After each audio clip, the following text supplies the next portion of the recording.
Hello, Bacho. Let's read the given question. The question says, if a current is passed through a spring, then the spring will option A expand, option B compress, option C remain same, option D none of these. So we need to understand as a key concept, current carrying जो wire होता है that produces magnetic field, right? अगर हम बात करें कि let's say we have two current carrying wires, ठीक है ना, और दोनों सेम डायरेक्शन में करंट कैरी कर रहे हैं, ठीक। लेट्स से ये वायर कैरी कर रहा है करंट I1, ये करंट कैरी कर रहा है I2, ठीक। एंड दोनों का सेपरेशन जो है वो है D, लेट्स से मान लेते हैं, ठीक। अब यहाँ पे वी कैन क्लियरली सी कि जो वायर 1 है that will produce a magnetic field and that will be inward on the right side and outward in the left side. So फिलहाल हम राइट साइड का डायरेक्शन कंसिडर कर रहे हैं वायर I1 का, जहाँ पे वो मैग्नेटिक फील्ड क्रिएट कर रहा है इनवर्ड। ये कैसे पता चला inward? It is by right hand thumb rule. Thumb in the direction of current and finger को कर्ल करेंगे, so finger will be moving inside, that is magnetic field will be inward, ठीक है ना। ये this will be the magnetic field due to one, wire 1 हम लिख देते हैं यहाँ पे।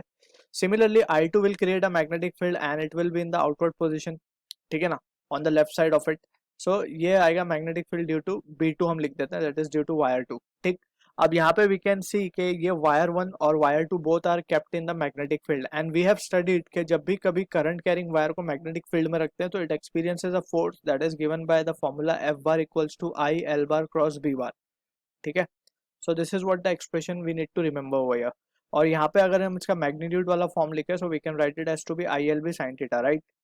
अब यहाँ पे हम देख सकते हैं कि लेंथ और magnetic field both are perpendicular to each other. अगर हम लेंथ ऑफ वायर मान ले ये it is moving upward in the along the direction of current और मैग्नेटिक फील्ड इनवर्ड है, both are perpendicular, so just force को हम लिख सकते हैं ILB, right. sin 90 will be 1 because so this is the force that it will be experiencing। अच्छा, यही force का direction we can calculate using L cross B कर सकते हैं हम, या फिर you can use right hand palm rule.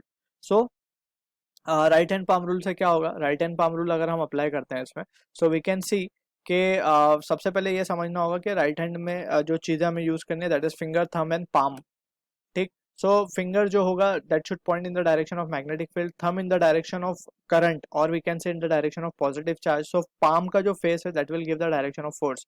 सो अगर वो अप्लाई करते हैं हम लेट्स से वायर 2 पे, सो वी कैन सी कि फिंगर इनवर्ड होगी, थंब अपवर्ड होगा, so force will be on the left side.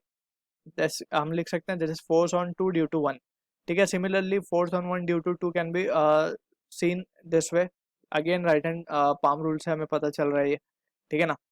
Finger को आउटवर्ड करना है, थंब को ऊपर की तरफ, तो पाम इस तरफ आएगा towards right. So this are the force.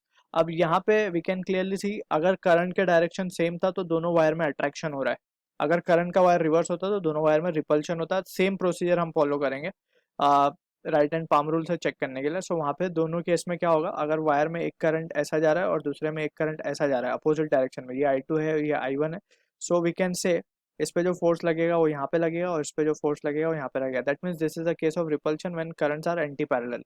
So using this concept we will try to answer the given question. अब हमसे बोला जा रहा है कि if a current is pass through a spring, the spring में क्या होगा? यहाँ पे हमने स्प्रिंग का डायग्राम शो किया है। अब यहाँ पे लेट्स से ये करंट फ्लो हो रहा है इसमें से, ठीक। और ये करंट फ्लो जब हो रहा है so we can clearly see जो करंट का डायरेक्शन है इन ईच कॉइल अगर हम करंट का डायरेक्शन देखें so it is same, that is यहाँ पे हम we can clearly say it is the anti clockwise direction, right. So हर एक कॉइल में करंट का डायरेक्शन सेम है, दैट्स द रीजन हमने यहाँ पे देखा कि करंट का डायरेक्शन जब सेम होता है they attracts. So since we can write since current direction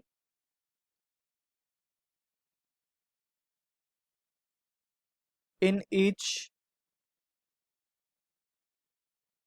coil of spring is same,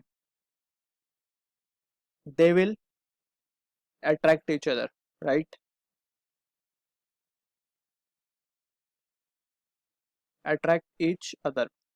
अब अट्रैक्शन होगा तो वी कैन क्लियरली सी के कॉइल क्या स्प्रिंग क्या होती हुई लगेगी? कंप्रेस, देयरफॉर स्प्रिंग कंप्रेस, ठीक है। सो हमारा option B is the answer to the question. I hope you understood the solution. All the best.